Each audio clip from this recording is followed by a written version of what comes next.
buenas noches, queridos hermanos. Dios los bendiga y los ayude en todo.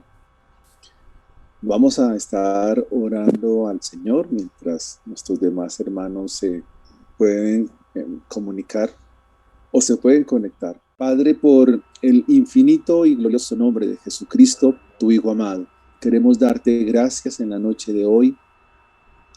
Gracias por tu amor, por tu misericordia, por tu bondad, por las excelencias tuyas en favor nuestro. Gracias, Dios mío, porque por medio de tu Hijo amado Jesucristo, el Verbo que se ha hecho carne, es que podemos acercarnos a ti por los méritos y la obra de Él. Gracias, mi Señor, por cada uno de mis hermanos. Gracias por este tiempo que tú nos concedes, este tiempo especial para crecer, para ser edificados, para poder ver tu gracia, tu verdad a través de tu palabra, que tu palabra nos presenta a tu Hijo, y ver a tu Hijo es verte a ti, es poder contemplarte a ti, Señor. Padre, somos pecadores, somos, Dios mío, redimidos por la sangre del Cordero, y por medio de esa redención que se consumará en la eternidad, oh Dios, te damos gracias, bendito Rey para siempre. Ayúdanos, Señor, fortalece nuestras vidas, fortalece nuestros corazones, fortalécenos a cada uno de nosotros, nuestros hogares, Señor. Perdónanos todo lo que hasta este día te hemos ofendido, Señor, en palabra, en hecho, el ofender a los nuestros, Señor, nuestras actitudes, Señor. Perdónanos y límpianos y lávanos. Renuévanos, Señor, transfórmanos y cámbianos. Te lo rogamos y te lo suplicamos, Señor, por los méritos de Cristo Jesús. Amén y amén. Quiero, mis hermanos, que por favor abran su Biblia en el Evangelio de Juan, en el capítulo 1. Dice así entonces la palabra del Señor. Estaremos leyendo desde el versículo 14 hasta el versículo 18. Dice así la palabra del Señor. Y aquel Verbo fue hecho carne y habitó entre nosotros, y vimos su gloria, gloria como del unigénito del Padre, lleno de gracia y de verdad. Juan dio testimonio de él y clamó diciendo: este es de quien yo decía, el que viene después de mí es antes de mí, porque era primero que yo. Porque de su plenitud tomamos todos, gracia sobre gracia. Pues la ley por medio de Moisés fue dada, pero la gracia y la verdad vinieron por medio de Jesucristo. A Dios nadie le vio jamás. El unigénito Hijo que está en el seno del Padre le ha dado a conocer. Amén. A manera de introducción, quiero presentar a ustedes una historia que fue un caso verídico. Y no sé cuántos de ustedes saben lo que es un pozo séptico. Para los que no saben, un pozo séptico es un hueco, un hoyo que se hace en el campo. Y allí en este hueco es donde van a parar todos los sólidos excretales. Este hueco se tapa con madera, posteriormente se recubre de tierra, al punto de que queda como un llano y no se sabe a veces a ciencia cierta dónde es que está este pozo. Unos años atrás, un niño en unos campos de nuestro país estaba saltando sobre esta llanura y precisamente llegó a saltar sobre uno de estos pozos. Él no se dio cuenta. Y en medio de que él estaba saltando, fue a parar a ese hoyo séptico. Para sacar al niño había que descender. Y no solo para sacarlo, sino también para librarlo de morir en ese lugar. Usted comprenderá que allí lo que hay en ese lugar pues no es nada agradable. Son los residuos, los desechos del ser humano, el excremento está allí. Pues bien, todos nosotros, la humanidad, somos como ese niño, donde hemos caído al pozo escéptico de esta tierra, de este mundo, a la letrina de este mundo. Y Cristo, el Hijo de Dios, el Verbo que se encarnó, vino para rescatarnos, vino para limpiarnos, para librarnos de la letrina de este mundo y llevarnos hacia el Padre. Hemos entonces presentado el propósito por el cual Cristo, el Verbo eterno de Dios, se hace carne. Y el título del mensaje de esta noche, ustedes lo pueden ver ahí en la presentación. La gloria del Verbo encarnado. Así que, mis hermanos, en 3 encabezados, quiero presentar a ustedes la gloria de este Verbo, la gloria del Verbo que se ha encarnado. Dice el versículo 14, y aquel Verbo fue hecho carne y habitó entre nosotros, y vimos su gloria, gloria como del unigénito del Padre, lleno de gracia y de verdad. Mi primer encabezado entonces es, el Verbo se ha hecho carne, en el versículo 14. Y aquel Verbo fue hecho carne. La encarnación comienza en el seno de María. En el Evangelio, según Lucas, se nos refiere, allí en el capítulo 2, versículo 28 al 33, se nos dice que entrando el ángel donde estaba María, le dice, salve, muy favorecida, el Señor es contigo, bendita tú eres entre las mujeres. Mas ella cuando le vio se turbó por sus palabras y pensaba, ¿qué salutación es esta?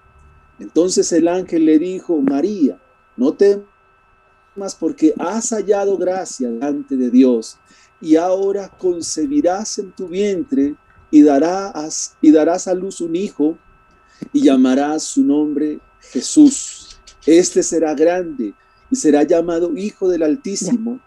Y el Señor Dios le dará el trono de David su padre y reinará sobre la casa de Jacob para siempre y su reino no tendrá fin. Cuando hablamos de la encarnación del Hijo de Dios, hablamos de que es un propósito por el cual Dios ahora viene a este mundo y se hace como uno de nosotros.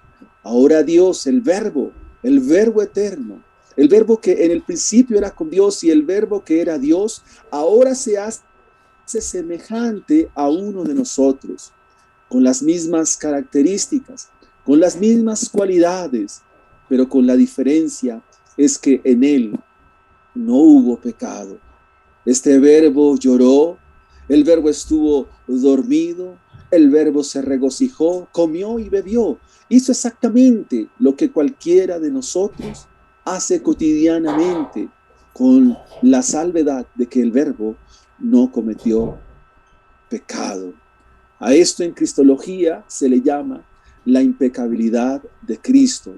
El mismo Juan en su carta refiere lo siguiente diciendo, allí en el capítulo 1, versículo 1, dice, lo que hemos oído, lo que hemos visto con nuestros ojos, lo que hemos contemplado, lo que palparon nuestras manos, lo tocante al Verbo de vida, esto os hablamos y esto testificamos.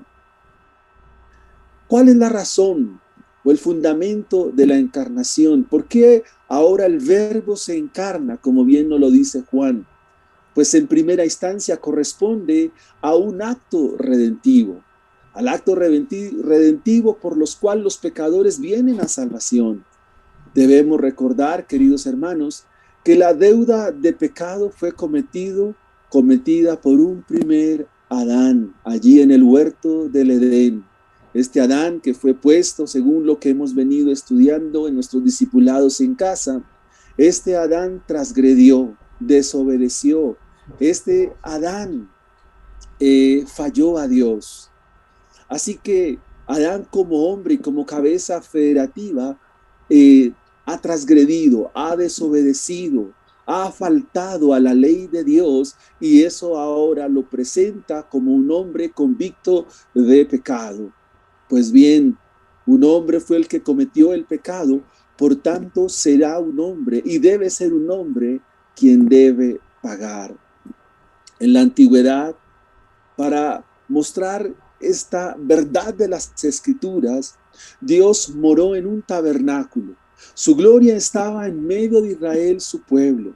Dios no solo diseñó un sistema de ofrendas y sacrificios, sino que también designó a unas personas para que se pudieran acercar a Él. Y no se debían acercar en cualquier día, sino que también había un día señalado, donde el pecado había de ser expiado, donde la culpa debía ser quitada y la transgresión era perdonada. Bien, ahora el Verbo se encarna porque Él es la ofrenda. El Verbo se encarna porque Él es la persona quien va a ofrecer su vida para que nuestros pecados sean borrados, para que la culpa nuestra sea quitada y nuestra transgresión sea perdonada. El Verbo se hace carne y habita entre nosotros, se hace semejante como uno de nosotros para que Él pueda expiar el pecado.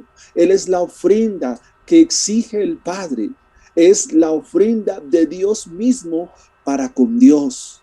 La Biblia entonces nos dice en este versículo 14 que el Verbo se hizo carne y habitó entre nosotros. Ahora Dios hace morada entre nosotros. El profeta Isaías dice en su libro, Emanuel, Dios con nosotros, Dios en medio de nosotros. El Verbo que se hace carne ahora tiene su residencia en este mundo. El Verbo de gloria entra a la morada de este mundo. Dicho de otra manera, Dios desciende de su trono de gloria y es condescendiente con este mundo. Coloquialmente pudiéramos decir que Dios se mudó. A esto se le llama en cristología la humillación de Cristo. Y hablamos de ello porque lo que Juan hace es presentarnos la obra de Dios por medio de su Hijo Jesucristo y su plan de redención obrado por Él. Filipenses capítulo 2, versículo 6, del 8 al 8 dice: haya pues en vosotros el mismo sentir que hubo en Cristo Jesús, el cual siendo en forma de Dios, vino desde el cielo e hizo su habitación aquí con nosotros. El Verbo, quien es Dios, vino a este mundo. El que es eterno ahora entra a la temporalidad de este mundo. El que es eterno vino para sacar a la criatura del lodo cenagoso, para sacar al hombre de pecado de la pudredumbre de este mundo. Y es importante que tengamos en cuenta la ilustración que presentamos al comienzo, para sacarnos de la letrina de este mundo, que es putrefacto, inmundo, corrupto y que se descompone. El Hijo de Dios vino para librarnos, para sacarnos, y el Verbo eterno se hizo carne y habitó entre nosotros. Luego Juan dice: y vimos su gloria. Es decir, su gloria es vista. E indiscutiblemente grande es el misterio de la piedad, dice Pablo a Timoteo. Indiscutiblemente grande es el misterio de la piedad, pues Dios fue manifestado en carne, justificado en el Espíritu, visto de los ángeles, predicado a los gentiles, creído en el mundo y recibido en gloria. 1 Timoteo 3:16. El Salmo 19:1 dice: los cielos cuentan la gloria de Dios y el firmamento anuncia la obra de sus manos. Así que mis amados hermanos, si nosotros quedamos perplejos, quedamos atónitos ante el colorido de los cielos, cuando se despeja la noche y podemos contemplar las estrellas, entonces nos admiramos, quizás como Abraham, y quedamos atónitos y solo nos resta pensar en el Creador. Pues bien, Juan dice que hemos visto su gloria, que hemos visto su majestad, que hemos visto la gloria del Verbo. Si nos quedamos obnubilados, nos quedamos atónitos, perplejos, nuestros ojos se llenan de gozo al percibir las maravillas de Dios en la creación, cuánto más ver las maravillas de aquel que es creador de todas las cosas Bien lo dice el versículo 3, todas las cosas por Él fueron hechas, y sin Él nada de lo que ha sido hecho fue hecho. En Él estaba la vida, y la vida era la luz de los hombres. Juan nos dice, hemos visto su gloria, pero no solo su gloria, se vio en todo lo que hizo, en todo lo que ha hecho. No solo se ve la gloria de Dios, sino que la gloria de Él se vio en su enseñanza. La gloria de Él se vio en su ejemplo. La gloria de Él se vio en lo que hizo. Y la gloria de Él se vio en su esencia. De hecho, podemos recordar aquel momento cuando se transfigura delante de sus 3 discípulos cercanos, delante de Jacobo, delante de Pedro y delante del mismo Juan. Al punto de que Pedro dice, bueno, es que estemos aquí. Y dice que aparece ante la transformación del Señor 2 varones, Elías y Moisés. Y Pedro dice, es bueno que estemos aquí. Haremos 3 enramadas, una para ti, una para Moisés y una para Elías. Pero ante la gloria y la majestad del Señor, dice Pedro, se llenaron de miedo, cubrieron sus ojos. Pero Juan nos dice, hemos visto su gloria, gloria como del unigénito, lleno de gracia y lleno de verdad. Cuando hablamos de la gloria de Dios, es ver la gloria del Padre mismo. La siguiente expresión dice que su gloria es gloria como la del unigénito. ¿Qué significa? Que Cristo es de la misma deidad, que Cristo es de la misma sustancia, que Cristo es de la misma esencia, y que ahora este Dios se acerca a los pecadores, que el Verbo fue hecho carne, no solo para ver su gloria, sino para verle tal cual es.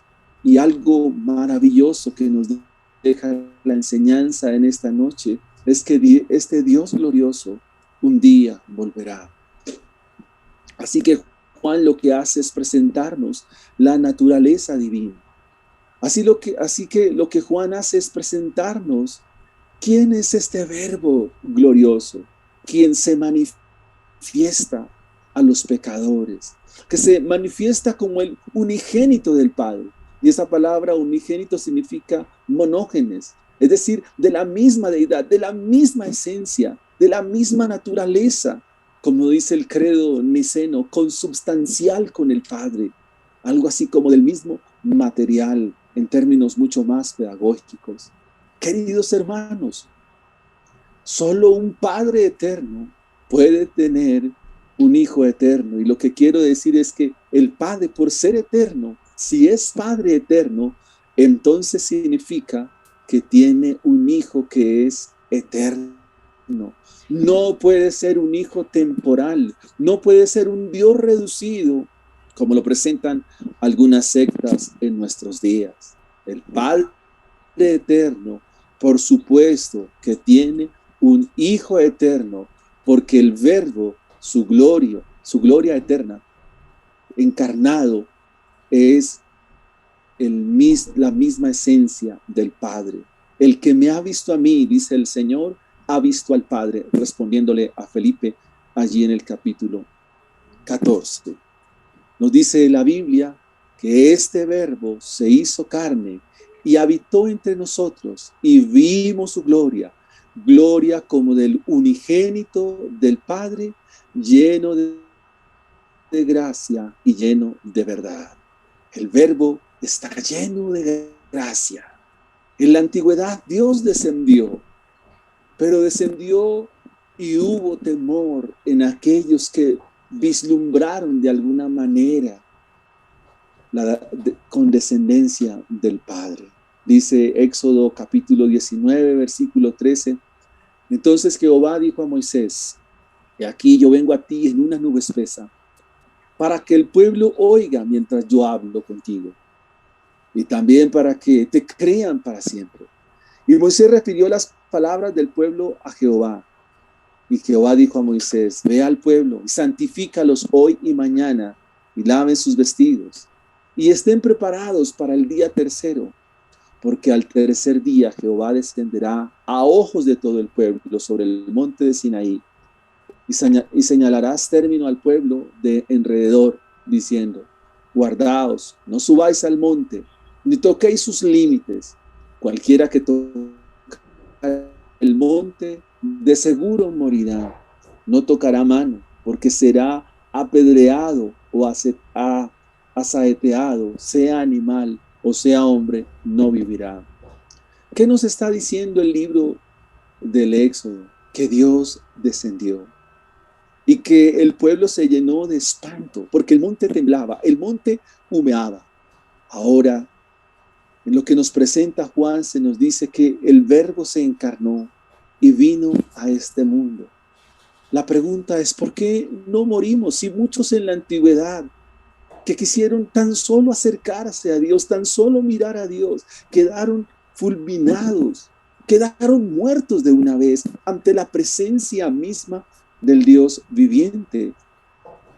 En el libro de Crónicas hemos venido leyendo que David una vez quiso traer el arca a Jerusalén y que uno de la familia de los levitas llamado Usa quiso ponerle la mano al arca y que tan pronto puso la mano en el arca, él cayó fulminado allí.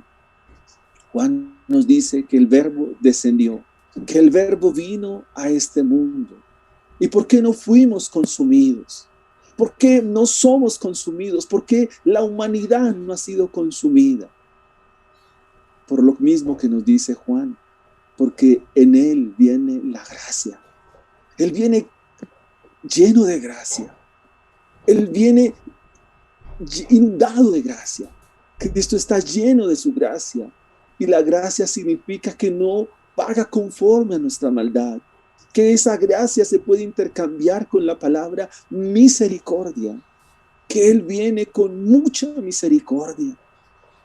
Y que por esa misericordia es que nosotros no somos consumidos.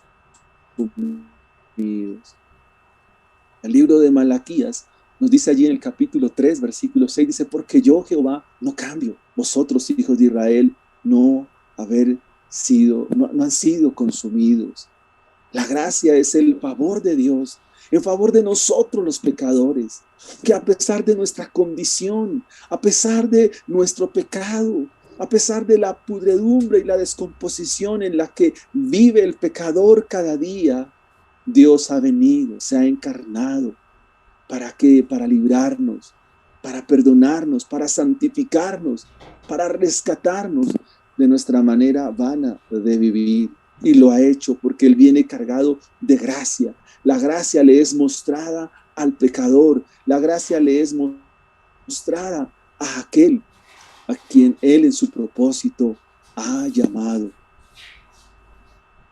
Algo así como que esa gracia divina es el favor soberano y salvador de Dios, que se ejerce en concesión y que trae un sinnúmero de bendiciones, donde el pecador no tiene mérito alguno, todo lo contrario, recibe la gracia por bendición del Verbo que se ha encarnado. La gracia es el favor que recibe el pecador, que lo libra de las garras y las fauces del infierno. Y esto es algo inmerecido. Y debo citar aquí al apóstol Pablo, porque él dice, porque por gracia sois salvos. Y esto no de vosotros, pues es don de Dios. No por obras, para que nadie se gloríe. En el Verbo viene la gracia, pero en el Verbo también viene la verdad. Y vimos su gloria, gloria como del unigénito del Padre, lleno de gracia y lleno de verdad. En Cristo está la gracia, en Cristo está la verdad. ¿Qué significa que en Él esté la verdad? Pues la palabra griega para verdad es la palabra aletheia y significa que la verdad de Dios está en Cristo, que la verdad de Dios está disponible al pecador. En Cristo Jesús, porque Él mismo es la verdad. Todo lo que Dios tiene que decirnos, nos lo dice por medio de su Hijo Jesucristo. Solamente el misterio del Evangelio, solamente el misterio de Dios, que es el Evangelio, se cree y se comprende por medio de Cristo Jesús. No hay otro medio, no hay otro camino para el pecador, no hay otro recurso para el pecador que está perdido, sino solamente Cristo. Cristo es el medio, Cristo es la provisión de Dios por la cual todos nosotros podemos creer y comprender el Evangelio. Todo lo que Dios tiene que decirnos acerca de Él, nos lo dice a través de la persona de su Hijo Jesucristo. El escritor de Hebreos nos dice: Dios, habiendo hablado de muchas veces y de muchas maneras en otro tiempo a los padres por los profetas, en estos postreros días nos ha hablado por el Hijo. El mensaje de Dios para la humanidad es su Hijo Jesucristo. El mensaje de Dios para la humanidad es su amado Hijo, nuestro glorioso Salvador. Es el mensaje para nosotros. Pero ese mensaje viene cargado de gracia y viene cargado de verdad. En estos postreros días, Dios nos habla por medio de su Hijo. ¿Y qué es lo que nos habla del Hijo? ¿Qué es lo que nos dice del Hijo? Entonces eso nos lleva a nuestro segundo encabezado. Hemos visto en primera instancia, el Verbo se ha hecho carne. Ahora en segunda instancia, vamos a ver, el Verbo es preexistente. El Verbo es preexistente. Versículo 15. Juan dio testimonio de él y clamó diciendo: este es de quien yo decía, él viene después de mí y es antes de mí, porque era primero que yo. Si ustedes pueden mirar la expresión de lo que está testificando Juan, pareciera que haya allí un juego de palabras. Mire por favor la escritura. Dice: el que viene después de mí es antes de mí, porque era primero que yo. ¿De qué nos está hablando Juan? Juan el escritor nos está diciendo que el Verbo es preexistente. Creo que aquí estamos aprendiendo cristología. Hemos visto que el Verbo es el creador de todas las cosas. Hemos visto que en el Verbo está la vida, que el Verbo es la luz de los hombres. Hemos visto que el Verbo vino a hacer una obra de redención. Hemos visto que el Verbo se ha encarnado y ahora hemos visto que el Verbo es preexistente.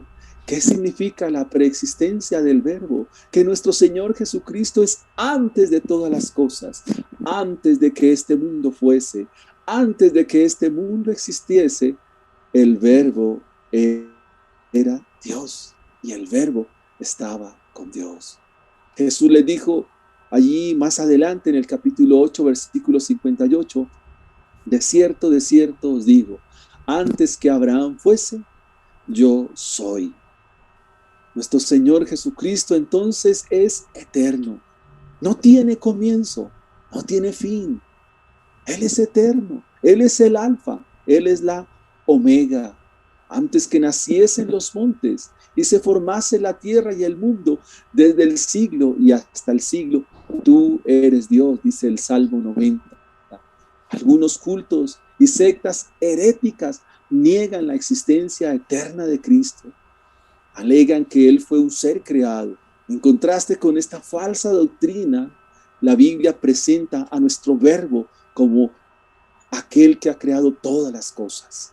El profeta Miqueas nos dice allí en el capítulo 5, versículo 2, que en Belén había de nacer aquel cuyas salidas son desde el principio, desde los días de la eternidad y hasta la eternidad. Juan el Bautista señala claramente la preexistencia de Cristo y Juan da testimonio diciendo: este es aquel de quien yo dije, después de mí viene un varón, el cual es antes de mí, porque era primero que yo. ¿A dónde nos conduce esta afirmación? ¿A dónde nos lleva esta verdad eterna del Evangelio? Bien, para alcanzar la vida eterna, se requiere creer en alguien que sea de características eternas. En cierta ocasión, escriba se presenta al Señor y dice estas palabras: Maestro, ¿haciendo qué cosas heredaré la vida eterna? ¿Cómo alcanzar la vida eterna? Pues bien, mis amados hermanos, para alcanzar la vida eterna se requiere creer en alguien que tenga características eternas, aquel que debe ser eterno. Hay que poner la mirada, hay que poner la confianza, hay que poner la fe en aquel quien es eterno. Y Cristo es el Verbo eterno, el Verbo que se ha encarnado. Los fariseos, los escribas, los religiosos de ese tiempo no resistían esta verdad.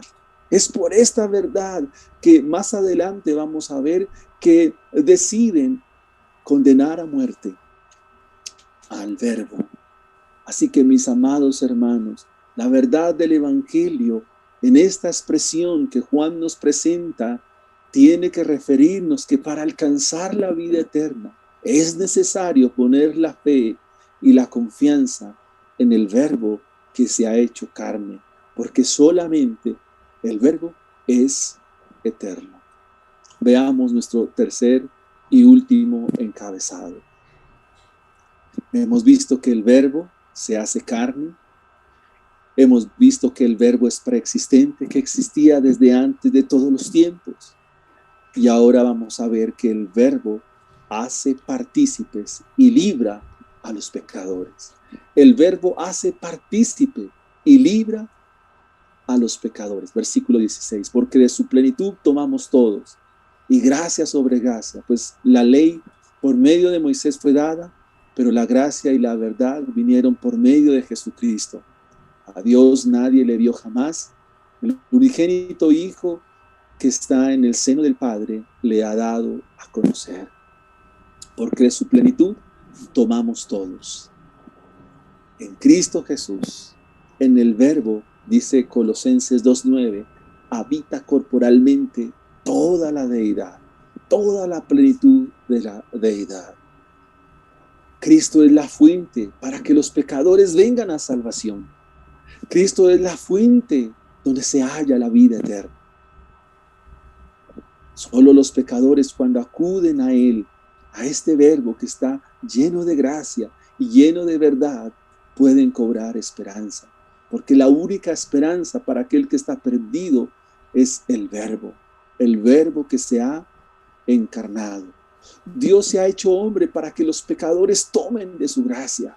Cristo provee de suficiente gracia, provee de abundante gracia a los pecadores para que puedan ver gracia.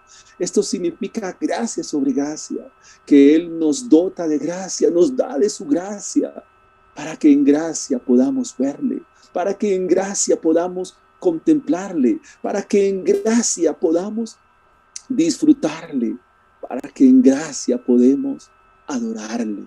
Él derrama de su abundante gracia, reviste al pecador de su gracia, para que el pecador pueda vivir por medio de su gracia. Gracia sobre gracia.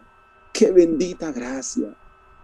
El escritor de Hebreos, allí en el capítulo 4, versículo 16, dice: acerquémonos pues confiadamente al trono de la gracia para alcanzar y hallar gracia para el oportuno socorro. Bendita gracia de nuestro glorioso Salvador. El versículo 17 nos dice: pues la ley por medio de Moisés fue dada, pero la gracia y la verdad vinieron por medio de Jesucristo. La ley de Moisés establecía un sinnúmero de estamentos, de requisitos, ordenanzas, mandamientos, normas, lo cual hacía imposible que el pueblo pudiera cumplirlas. Y peor aún, el pueblo por ellas, por más que las cumpliera, no podía acercarse a Dios. ¿Qué quiere decir eso? Que el pueblo estaba imposibilitado para cumplir la ley. El pueblo estaba imposibilitado, no podía cumplir la ley, por más que se esforzaran, por más que se volcaran a cumplir cada uno de los mandamientos al pie de la letra, línea sobre línea, renglón sobre renglón, les era imposible. Pero ahora por medio del Verbo que se ha encarnado, se ha mostrado la gracia para que el pecador pueda alcanzar la gracia y pueda vivir conforme a las normas de Dios. Es decir, que el pecador es revestido de la gracia de Dios que es en Cristo Jesús, para que ahora pueda cumplir con las normas de Dios, para que ahora pueda cumplir con la palabra de Dios. Sin la gracia de Dios será imposible que el pecador, sin la gracia de Cristo, el Verbo encarnado, será imposible que el pecador pueda cumplir la palabra de Dios. Para cumplir la palabra de Dios, para obedecerla y ser fiel a ella, se requiere, amados hermanos, de la gracia del Verbo. Y de esta manera es que Cristo nos hace partícipes y nos libra del pecado y la maldad. Finalmente, el versículo 18 dice: a Dios nadie le vio jamás. El unigénito que está en el seno del Padre, Él le ha dado a conocer. Cristo viene y procede del mismo seno del Padre. El propósito por el cual se encarna es porque Cristo viene para dar a conocer al Padre. Este Dios que en el Antiguo Testamento era lejano, ahora tabernaculizaba, residía, se mudó a este mundo para venir a dar a conocer al Padre. Juan es enfático al decirnos que a Dios nadie le vio jamás. Y esta es una verdad gloriosa del Evangelio. A Dios nadie le vio jamás. Ni los antiguos, ni los pasados no le vieron. Tan solamente el unigénito Hijo de Dios, que está en el seno del Padre, le ha dado a conocer. Y esta expresión, dar a conocer, es la expresión que se usa para hablar de la palabra exégesis. Es decir, la palabra que nos muestra que el único que puede interpretar lo que dice el Padre o lo que es el Padre es Cristo mismo. Cualquier otra enseñanza, cualquier otra filosofía, cualquier otra cosa que presenten los hombres acerca de Dios, si no es por medio de Cristo, no es más que una herejía y no es más que una falsa enseñanza. A Dios nadie le vio jamás. El unigénito Hijo, el que está en el seno. Dicho de otra manera, Cristo estaba en el regazo de Dios. Cristo estaba en el mismo Padre. Vino para darle a conocer. Así que, mis amados hermanos, quien nos presenta al Padre es el Verbo.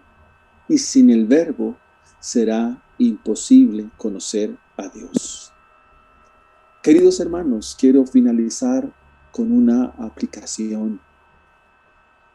Hemos visto que el Verbo se ha encarnado. Hemos visto que el Verbo es preexistente.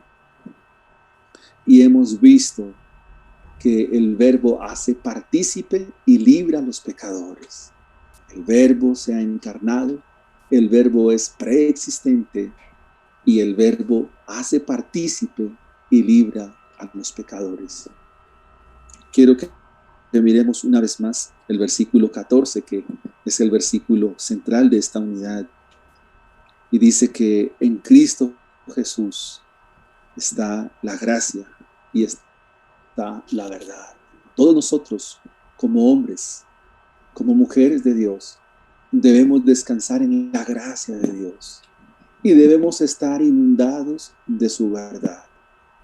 Si como iglesia, si como servidores de Cristo, si como hermanos que confiamos en Cristo, estamos llenos de esa verdad de Dios, de esa verdad del Evangelio, y de la misma manera somos asistidos cada día por la gracia de Dios, por la gracia de Cristo, entonces nuestra iglesia, nuestras vidas, nuestros hogares avanzarán el reino de Dios. Es decir, que el reino de Dios hará presencia en nuestras vidas, hará presencia en nuestros hogares y por supuesto hará presencia en nuestra iglesia.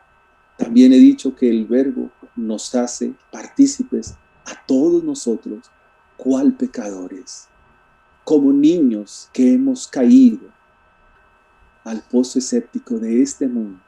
Cristo se humilló, porque es una humillación que el mismo Dios de gloria, dejando su trono, como dice el himno, Cristo mi Rey soberano, que dejando su trono de gloria, haya descendido para librarnos y para sacarnos.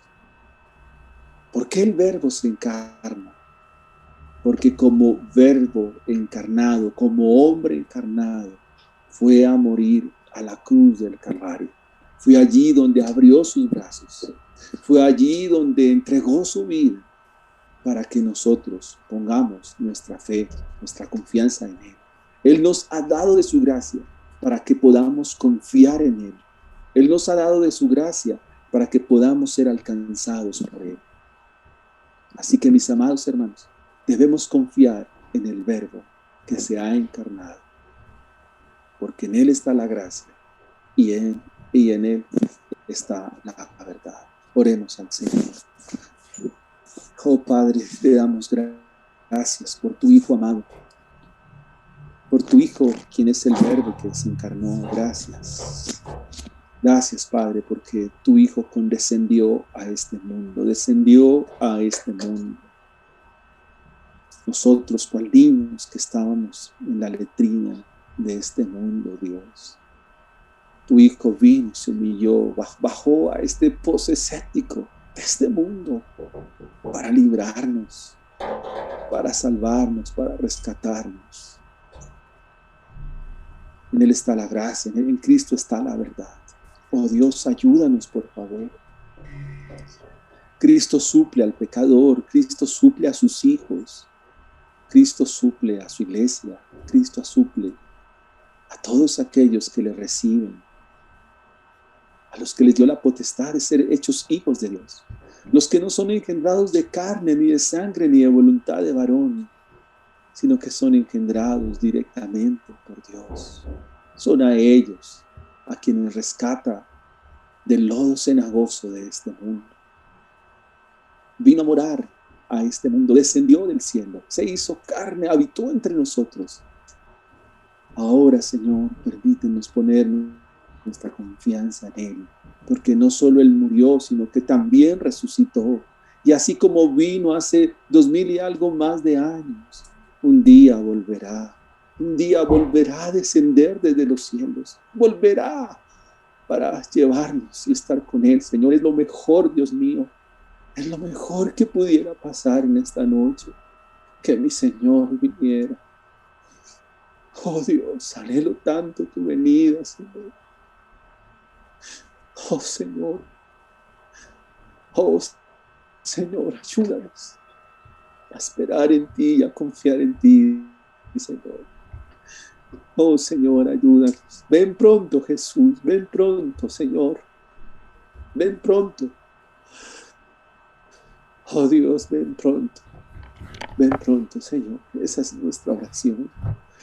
Gracias te damos, Señor. Gracias por mis hermanos. Ayúdalos. Bendícelos y guárdalos, Señor. Gracias, Jesús. Amén y amén.